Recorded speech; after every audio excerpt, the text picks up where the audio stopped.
পাথর আমদানির পরিস্থিতি জানাতে সিলেটের তামাবিল স্থলবন্দর থেকে যুক্ত হচ্ছেন সহকর্মী আমিনুল ইসলাম। সরাসরি যাচ্ছি তার কাছে। আমিনুল,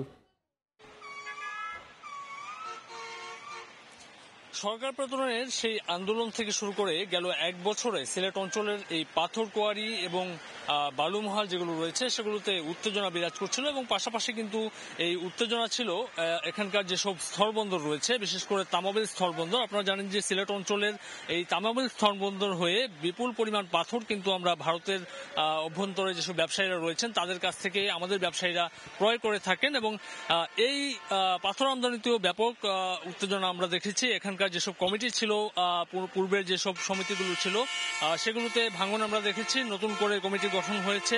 এখানে নতুন যারা দায়িত্বপ্রাপ্ত ছিলেন তাদের সাথে ভারতের সমন্বয় নিয়েও একটি উত্তেজনা আমরা দেখেছি। এখন কিন্তু স্বাভাবিক কার্যক্রমে চলে এসেছে এই স্থলবন্দরগুলো। তবে এখানকার যেসব ব্যবসায়ীদের সঙ্গে আমরা সকাল থেকে কথা বলছিলাম তারা আমাদেরকে জানিয়েছেন যে চাহিদার তুলনায় যে পাথর আমদানি হওয়ার প্রয়োজন সেই পাথর কিন্তু তারা পাচ্ছেন না, এমনটি আসলে তাদের পক্ষ থেকে অভিযোগ। তবে ভারতের পর্যায় থেকে এখন পর্যন্ত এই ব্যাপারটি নিয়ে কিন্তু কোনো আলোচনা আমরা শুনতে পাইনি। তবে পাথর ব্যবসায়ীদের যেসব দাবি তার সঙ্গে কিন্তু শ্রমিকরাও একাত্মতা পোষণ করেছেন। তারা বলেছেন যে যদি পাথর আমদানি বেশি হতো তাহলে এই যে শ্রমিকদের কর্মসংস্থান রয়েছে, আমরা সকাল থেকে জানিয়েছি এখন পর্যন্ত 91টি গাড়ি পাথর বোঝাই করে বাংলাদেশে প্রবেশ করেছে। এটির সংখ্যা আরো বাড়লে হয়তো শ্রমিকদের কার্যক্রমে আরো একটু গতিশীল হতো, এমনটি আসলে তারা দাবি করেছেন। তো এই ছিল আমার কাছ থেকে সিলেটের তামাবিল স্থলবন্দর থেকে সর্বশেষ।